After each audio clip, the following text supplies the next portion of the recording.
Bon, aujourd'hui, nouveau vlog, le beau temps est enfin là et aujourd'hui on va s'occuper du coup des clapiers.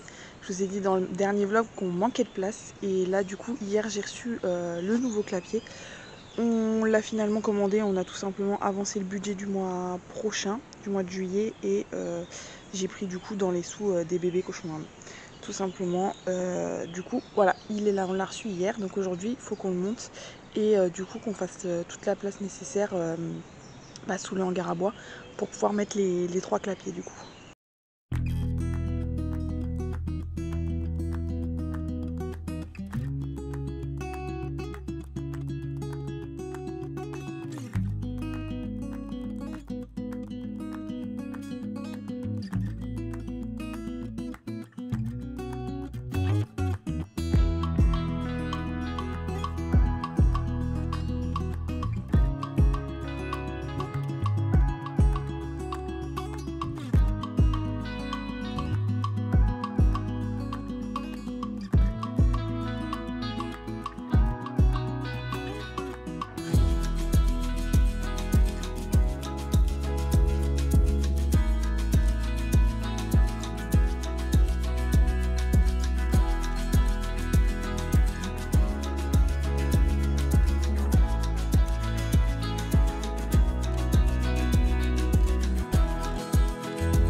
Bon, du coup, ça y est, le clapier, il est monté, il est en place.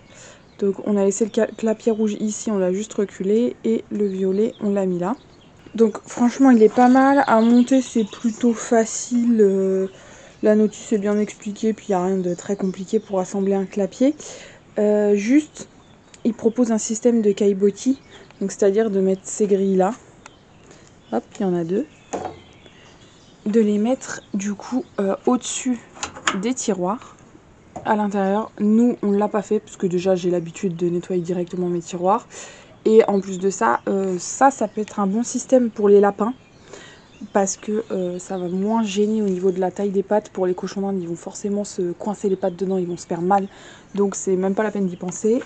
Du coup voilà, donc là je vais tout mettre en place et tout, et puis bah je vais mettre les 3 filles dedans pour me faire de la place dans l'autre pour pouvoir mettre mes 2 petites femelles gestantes, donc je suis plutôt contente. Ah oui, le seul truc, si jamais je dois bricoler dessus, je pense que je referai une deuxième porte là, une autre porte là et une autre porte là pour pouvoir ouvrir en grand. Exactement comme cela en fait, à chaque fois je peux ouvrir des deux côtés, donc c'est quand même plus pratique. Donc je pense que si jamais, soit ça me saoule niveau nettoyage parce que c'est pas pratique d'avoir qu'une seule porte, soit j'ai quelques réparations à faire, j'en profiterai du coup pour refaire des portes pour pouvoir ouvrir bien en grand.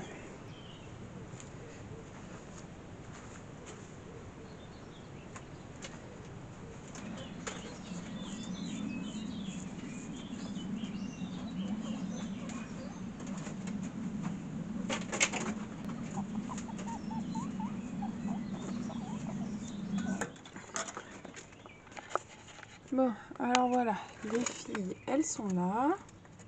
Donc là, je les ai mis à l'étage parce que pour les cochons d'Inde, c'est plus facile d'apprendre à descendre la rampe que d'apprendre à la monter.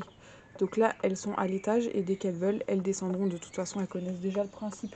Donc ça devrait aller assez vite. Normalement, ce soir, elles devraient être descendues. Si c'est pas le cas, je les mettrai une à une, genre au milieu de la rampe. Comme ça, elles verront qu'elles peuvent monter et descendre comme elles le veulent. Bah oui. Du coup, ici, j'ai mon petit mal. Donc là, il faut encore que je nettoie parce que du coup, j'ai pas nettoyé ce matin. Là, du coup, c'est vide. J'ai plus qu'à vider, à nettoyer mon tiroir.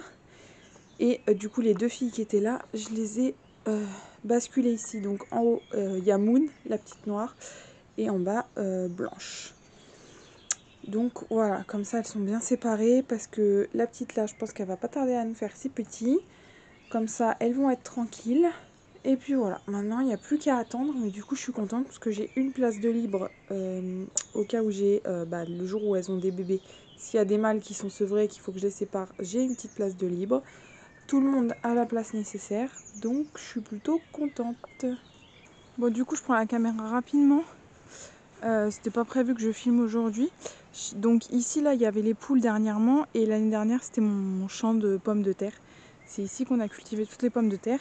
Et forcément, j'en ai quelques-unes qui sont restées en terre parce qu'on les a oubliées, on les a pas vues, etc. Donc là, on a mis les poules pendant quelques semaines, je crois. Et elles n'ont pas du tout touché aux pieds de pommes de terre. Elles ont nettoyé autour, etc. Mais elles n'ont pas touché aux pieds de pommes de terre. Du coup, là, je me suis dit que j'allais voir ce que ça donnait. Étant donné que les pommes de terre poussent depuis avant avril. Elles ont commencé à sortir de terre avant avril, celles-ci. Et que du coup, j'ai rien travaillé du tout. Comme c'est les pommes de terre qui sont restées en terre de l'année dernière, j'ai rien eu à travailler. Donc là, j'ai sorti un pied pour voir ce que ça donnait pour faire une petite salade pour ce soir. Et voilà tout ce que j'ai eu. Et j'ai quand même des belles... là, on peut voir, j'ai quand même des belles pommes de terre sans avoir rien fait, sans avoir travaillé. Donc je pense que la zone que j'ai au potager cette année avec les pommes de terre, ça restera la zone de pommes de terre définitive. Et dans ce cas-là, tous les ans, je remets une bonne couche de fumier pour bien enrichir mon sol. Et ça me permet de cultiver, d'avoir quelques pieds gratos sans avoir à fournir trop d'efforts. Bon alors, aujourd'hui, dernier jour de vlog, on va aller s'occuper un peu du potager. Juste que je puisse déjà rentrer dans le potager. Parce que là, ça a poussé, c'est un enfer. On va entendre Yoko tout le long parce que là, il est le long de la clôture. Donc dès qu'il nous voit, c'est un enfer, il n'arrête pas de gueuler. Ouais, donc là je vais défricher un coup avec le taille-haie et ensuite lui qui passera quand il aura le temps de me passer la débroussailleuse, mais au moins que je puisse accéder, parce que là je peux quasiment plus rentrer dans le potager, donc franchement c'est galère. Et ensuite on va aller planter les pieds de tomates, donc ouais je suis un peu tard, mais de toute façon ils sont tout petits, et puis vu le temps qu'il a fait avant, bon ça change pas grand chose je pense. Je sais même pas s'ils vont vraiment partir une fois en pleine terre, mais bon, on va quand même tenter, comme je les ai semés et qu'ils ont quand même poussé. Bon, en gros, voilà ce que ça donne. Donc là, en vrai, c'est bien plus haut que moi. Donc ça atteint facilement les 2 mètres, 2,20 m, je pense. Donc on va essayer de raccourcir tout ça, quoi. Parce que mon passage, il est là, normalement. Et là, du coup, bon, on peut quasiment plus passer.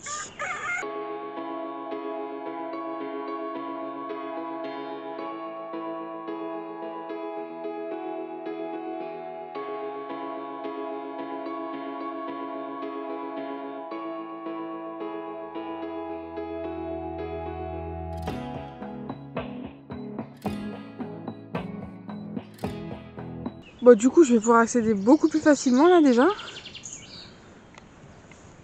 Bon, du coup, on va se faire un point sur ce qui pousse et ce qui pousse pas. Du coup, les pommes de terre, c'est plutôt bien parti. Là, il va falloir que je repaille, mais du coup, bah, pour le coup, j'attends la pluie. Comme ça, avec l'eau, ça va coller la paille au sol, parce que là, si je la mets et qu'il y a un coup de vent, tout va partir. Donc, j'attends juste qu'il pleuve un petit peu. Mais voilà, c'est plutôt bien parti. À voir du coup s'il y a des pommes de terre en dessous. Mais pour l'instant, en tout cas, le feuillage a l'air bien parti. Alors, ce que j'avais planté dans le coin de la bâche, donc là, on peut voir mon pied de concombre qui arrive à ressortir, il lève la tête. Donc, c'est déjà bon signe. Hop, il doit y avoir une autre feuille. Clac. Donc, il faudrait qu'il pousse encore un peu, parce que là, pour l'instant, il doit manquer encore un peu de soleil avec la bâche. Et ici, normalement, j'ai un pied de poivron, mais je sais pas si il a survécu, parce que là, il y a beaucoup d'herbes. Ah, si, il est là. Hop. Ah, je sais pas si vous allez voir quelque chose. Bon sang de bonsoir. Là. C'est celui-là, le pied de poivron. Il faudrait que je coupe un peu et que j'arrache surtout tout ce qu'il y a autour pour qu'il ait un peu plus de place. Et pour le reste, c'est bien et en même temps non. Je suis un peu mitigée. Il y a pas mal d'herbes là au milieu. En fait, le problème avec le potager, quand vous voulez pas être envahi d'herbes, c'est qu'il faut absolument blinder tous les trous, puisque la nature a horreur du vide. Donc s'il y a un vide, il y a forcément de l'herbe qui va pousser. Donc là, c'est un peu ce qui se passe, mais je suis contente parce que ça démarre quand même un peu ce que j'ai fait. Donc c'est déjà ça. Alors ici, donc dans le fond, on a une ligne d'haricots rouges et devant une ligne d'haricots verts. Donc franchement, ils sont bien partis, je suis trop contente. Là, on a pas mal de fleurs sur les haricots rouges, donc ils vont pas tarder là. Hein. Ça va pas tarder d'ici 2-3 semaines, peut-être 2 semaines, je sais pas, ça dépend de la météo aussi. Et là, les fleurs violettes, c'est les haricots verts. Donc, il y a déjà des haricots qui arrivent. Hop, je sais pas si je vais pouvoir vous montrer, parce que ma caméra est pas super qualité, mais ça là, ça c'est un petit haricot. Voilà, donc je suis trop contente. Ça va pas tarder. Alors, pour le reste, on va essayer de pas marcher sur les poivrons, parce que là, je les vois plus, ils doivent être enterrés sous les hautes herbes. Donc, ici, on a une courgette. Ça, c'est une des dernières que j'ai repiquées. Elle est plutôt bien repartie pour l'instant, à voir si elle grossit. Ensuite, vous voyez, là, j'ai un poivron, mais il est perdu au milieu des herbes, donc il va vraiment falloir que je fasse attention. Ça, du coup, c'est une courgette qui commence à bien partir. Les feuilles sont pas très grosses, mais en tout cas, elles commencent à partir. Là, pareil, une des dernières que j'ai replantées. Hop. Et là, on arrive dans les courgettes où je suis plutôt contente parce que elles sont 10 fois plus grosses que les 2 dernières années. Les 2 dernières années, elles étaient vraiment toutes petites et elles démarraient pas du tout mes courgettes. Donc là, elles sont bien parties, je suis trop contente. Surtout celle-là, là, elle est énorme. Par contre, là, je vois qu'il y a des petites taches blanches. Je crois que c'est un truc d'iode ou quelque chose comme ça. Je crois que c'est dû à l'humidité, mais je suis pas sûre, il faudra que je me renseigne. Bon, en tout cas, si j'ai pas de maladie, c'est tant mieux. Là, j'ai pas mal de fleurs en préparation, donc j'ai celle-ci. Et après, là, j'en ai pas mal qui arrivent. là aussi. Alors entre là j'ai des poivrons normalement. Ah, j'en ai un là qui est un peu en partie hein. Il est par rapport à quand je les ai plantés. Mais normalement j'en ai d'autres qui à première vue n'ont pas survécu parce que là je ne vois pas de poivrons. Donc tant pis. Ah bah si, là j'en ai un, mais vous voyez, c'est fait un peu manger. Je sais pas si on va avoir quelque chose. Voilà, il n'y a plus qu'un petit bout de feuille. Donc celle-ci, elle commence à bien pousser là. On peut voir par rapport à maman. Donc je suis trop contente. Est-ce qu'il y a un poivron là-dessous? Oui, il y en a un là. Mais il est tout petit et il s'est fait dévorer. Donc celui-là, je pense que c'est mort. Ici, on en a un qui est à peu près en bon état, mais il faut encore qu'il parte.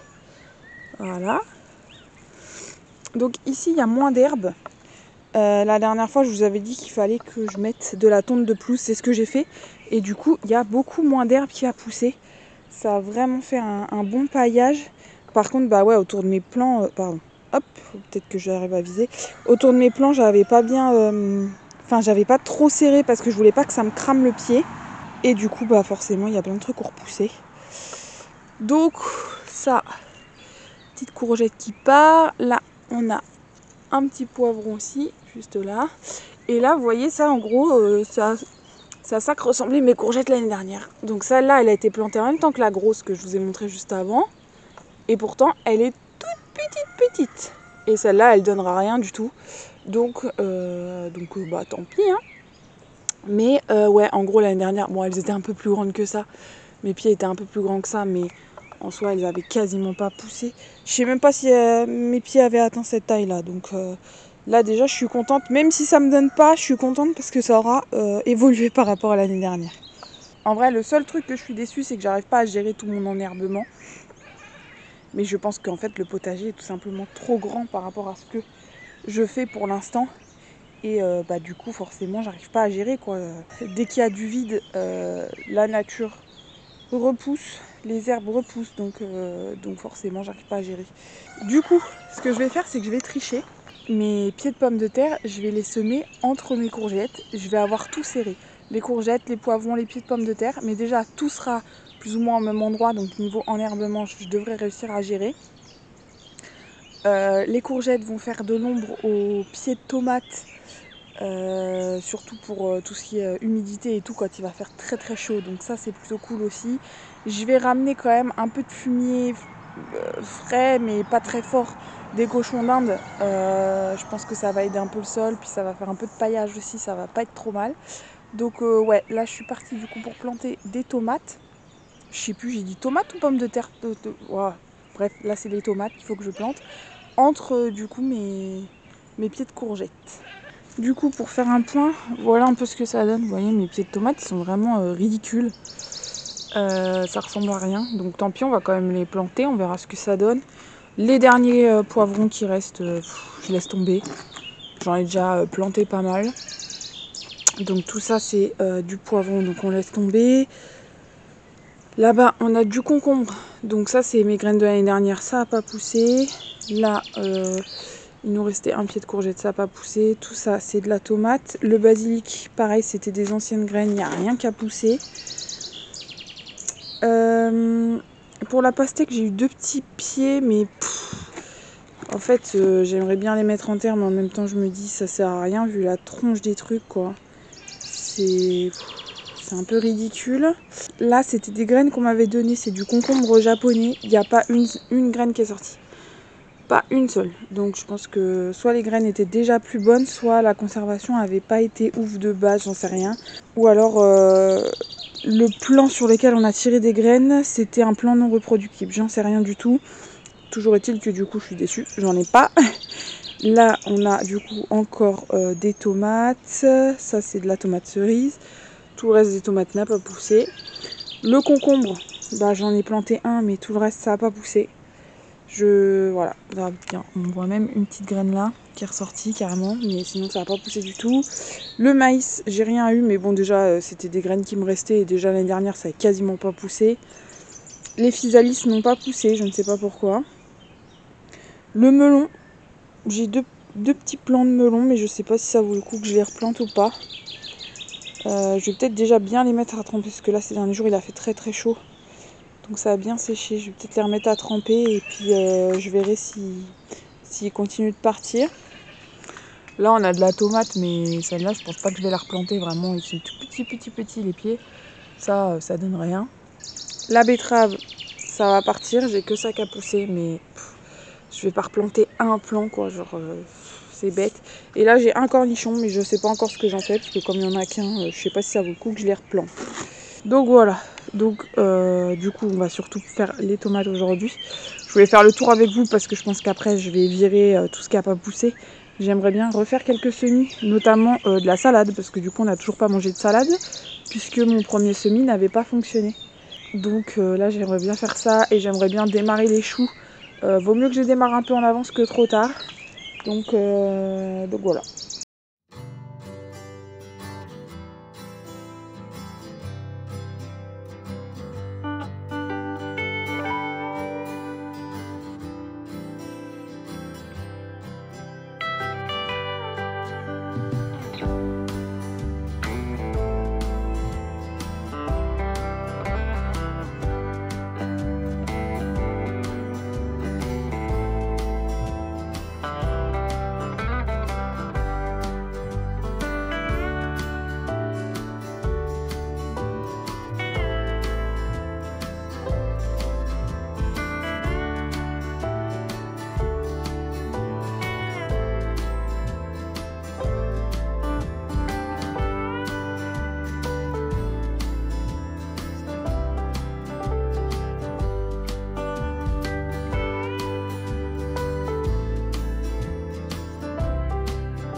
Bon du coup voilà, partout où il y a des tuteurs, j'ai planté des pieds de tomates, donc il y en a 10.